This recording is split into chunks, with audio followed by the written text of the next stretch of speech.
Boa tarde. Você escuta aí bem? Sim. Boa tarde, então. E, bom, primeiro agradecer o convite à Sônia e também desculpa aí pela chegada. Eu estava numa reunião e, bom, questões que estavam acontecendo na universidade que a gente tem que ainda de fazer o exorcismo do ato de anteontem, a gente tem que ainda dialogar algumas coisas. E então estava numa reunião por tudo isso que está acontecendo e por isso foi que a chegada aí meia no caminhar da mesa. Então peço desculpa aí pela chegada, mas tinha essas outras questões também que resolver na faculdade.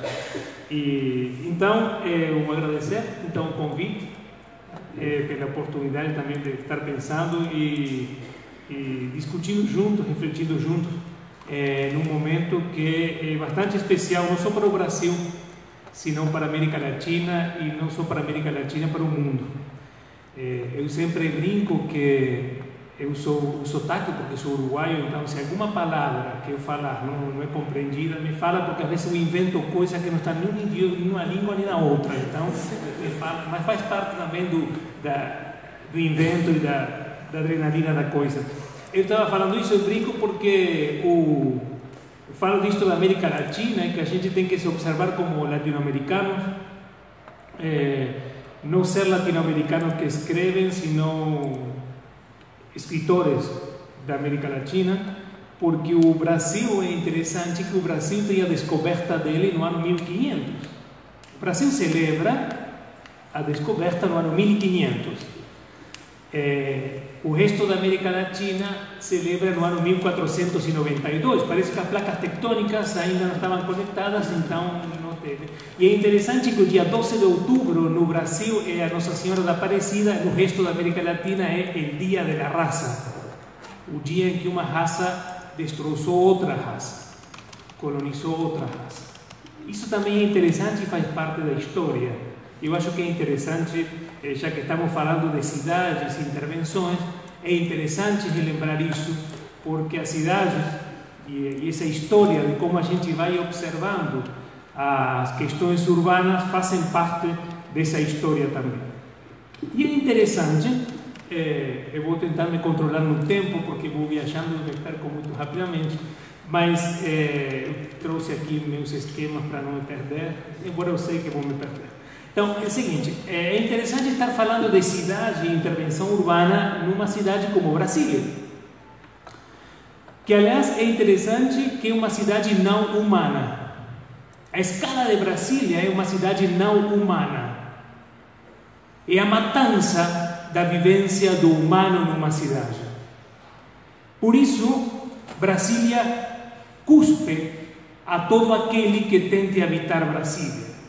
Quando a gente fala com os migrantes, bolivianos, peruanos, colombianos, mais ainda, peruanas, bolivianas e colombianas, empregadas domésticas dos lagos, que trabalham muitas vezes sem carteira assinada e sem passaporte, é interessante como elas são as invisíveis numa cidade que cuspe. Uma cidade não humana. Por isso que eu acho interessante estar discutindo sobre intervenções humanas e intervenções urbanas aqui em Brasília. E é interessante porque o espaço que eu entendia mais, é interessante porque quando vem professores de fora, da Argentina, da Bolívia, da Colômbia, do Equador, do Uruguai, perguntam sempre. Outro dia tem uma colega argentina e chegou aqui e falava, bom, eu tenho um voo 10 da noite, a gente tinha terminado as atividades 5 da tarde, e ela falou, não, me deixa no centro que eu fico aí tomando um café. Eu falei, não tem centro, não tem café. Aliás, a gente está numa universidade que não tem cafés. Portanto, não tem lugares de encontro. Como pensar uma universidade que não tem lugares de encontro? Legal. A UNB também cuspe. A UNB não tem praça onde o pessoal se encontre. A UNB tem fluxo. Portanto, a gente não está falando, quando a gente fala de arquitetura, a gente não fala de questões materiais, fala de vivências, de estados do ser. E é interessante que o que eu entendia como lugar urbano, e mais, falando do plano piloto, como espaço mais urbano, pela sua mistura, era o CONIC. O CONIC que está aí era um lugar urbano porque tinha cinema pornô do lado de uma igreja, tinha um sex shop do lado de uma venda de coisa, tinha também bares e tinha também um teatro e outras coisinhas mais. E é interessante porque o Conic agora já não tem mais bares, tem lanchonete, já não tem mais cinema pornô, tem muitas igrejas. Ou seja, o que tinha de encontro e que também seria rodoviária, outro lugar urbano, um lugar onde as diferenças se encontram, passam a ser homogeneizadas. Já não temos mais bares, temos lanches, não temos mais cinema pornô, temos muitas igrejas neopentecostais. Isso é muito interessante, porque essa homogeneização fala de um conceito que eu queria discutir aqui na minha história de teatro de rua. Eu venho com teatro de rua desde os 7 anos, e daí trabalhando com pichações e com outras intervenções em outros lugares. É interessante porque isso nos coloca num conceito chamado conceito de domesticação. Mas é interessante porque todo aquele espaço que fala de um distinto, fala de uma provocação, tem que ser domesticado, tem que ser limpo. Tanto é que uma das campanhas que tinha aqui em Brasília é Cidade Limpa. Não interessam as 6.000 pessoas que moram na rua em Brasília, que hoje são 11.000. Não interessa que a 50 metros da UNB tem crianças dormindo no chão. O que interessa é uma cidade limpa, sem pichação nem grafite. É interessante porque esse discurso de domesticação se relaciona com outro conceito, que é o conceito de reinventar a cidade. Uma cidade domesticada, um espaço homogêneo, não pode ser reinventado, não pode ser reinterpretado, não pode ser ressignificado.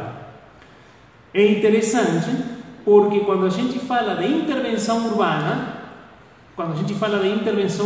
fala de uma ação.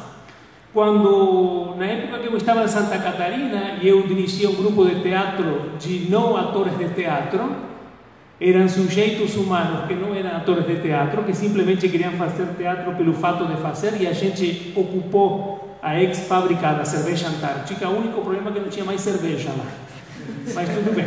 A gente foi desalojado, sei lá, expulsado pelos bombeiros e a polícia, e a gente ocupou a fábrica Antártica com uma peça de teatro, que foi muito interessante, uma peça de teatro muito linda, onde o pessoal que nunca tinha trabalhado em teatro trabalhou nessa peça de teatro. Isso é um ato de pichação. Por quê?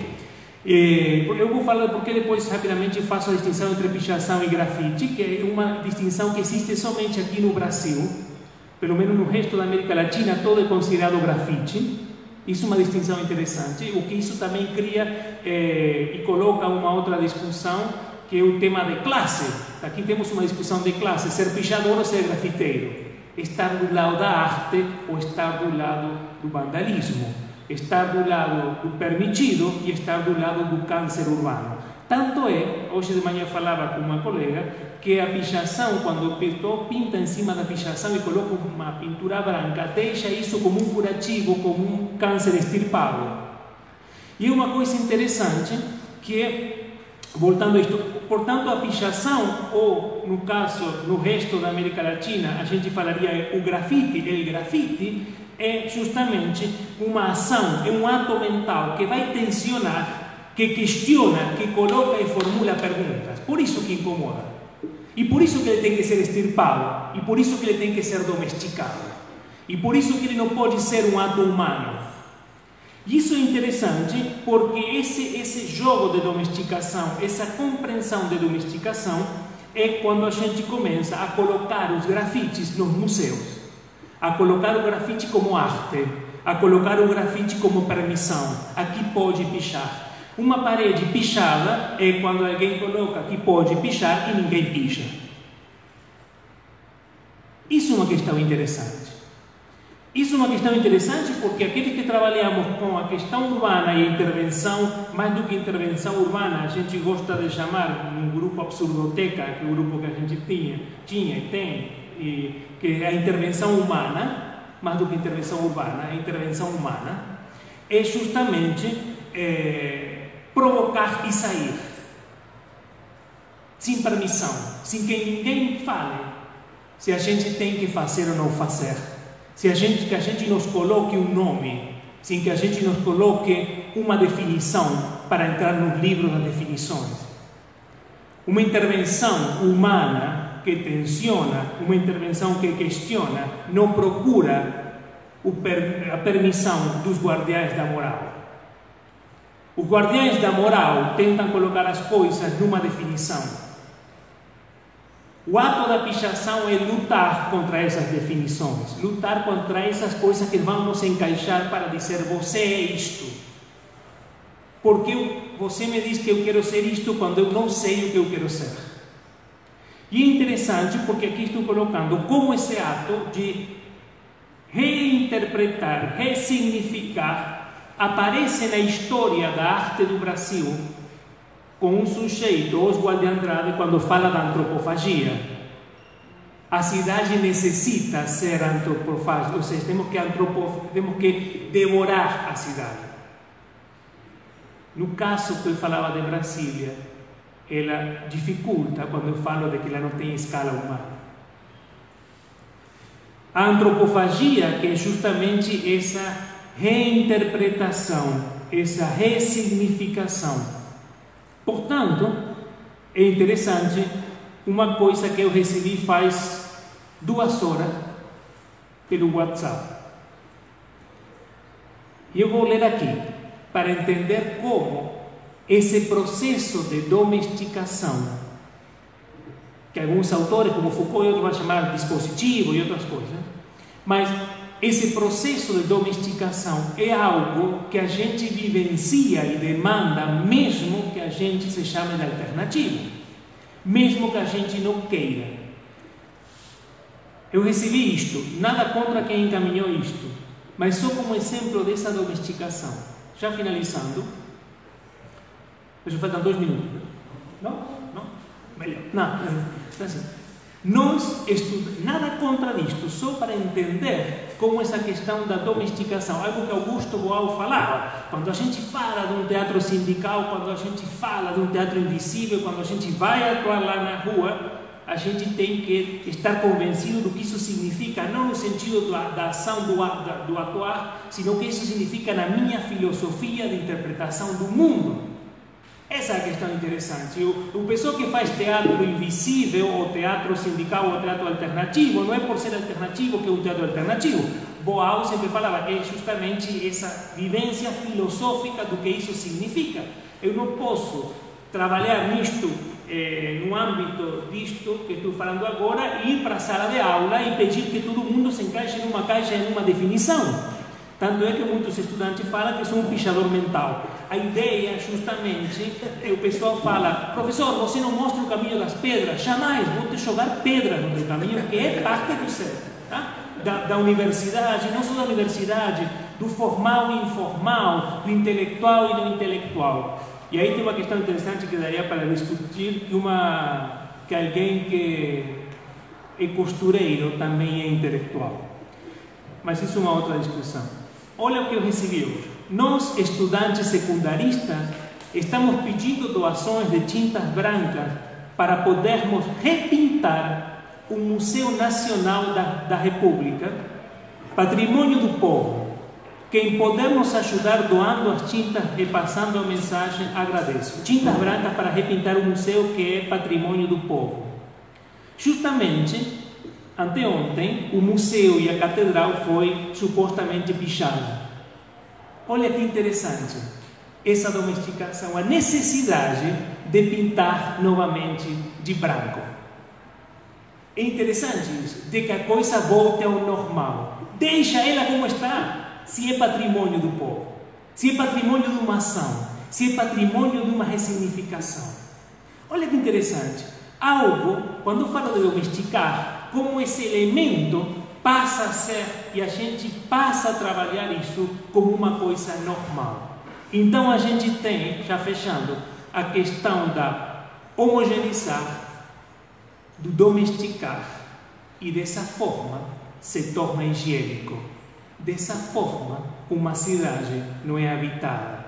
Dessa forma, aqueles que são migrantes e migrantas, aqueles que são com rasgos diferentes ao que foi planejado esta cidade, não aparecem e não podem aparecer. Não é a domesticação. Não é simples, nesse sentido a gente não percebe muitas vezes, e é parte do nosso cotidiano, do nosso estado normal, da nossa higiene de entender o dever ser ou não dever ser de uma cidade. Cortázar, quando fala sobre o grafite, ele fala, e já terminando aqui, duas coisas. Uma, ele diz, o problema das cidades que você não consegue percorrer elas, não consegue caminhar essas cidades, porque não tem vida. É como se você tomasse um metrô de um ponto e descesse no outro ponto. Você perde todo o que tem. É interessante que Brasília aqui tem a zona de lugar, lugar para cinema, lugar para shopping, lugar para sair. Então você vai de ponto a ponto, você perde isto. E uma outra coisa que fala Cortázar diz, para entender e para enxergar um grafite, eu não posso olhar o grafite de frente, eu tenho que olhar de forma sesgada, de forma meia estranha, porque dessa forma que eu consigo observar as coisas. E justamente ele está provocando a gente não tenha um olhar justamente higienizado, justamente domesticado, começar a observar de forma sesgada, de forma transversal, de forma meia estranha, de forma marginal, de forma das margens. Tá? Então eu queria compartilhar isso e deixar aqui no pensamento justamente isso, o desafio de pensar, porque o pensar não é simplesmente pensar sobre a cidade, sino habitar a cidade.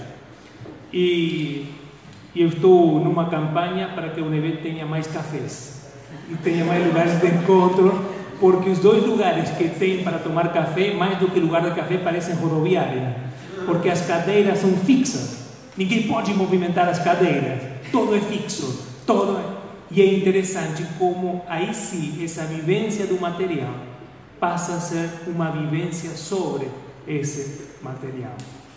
Muito obrigado, é isso que eu queria falar.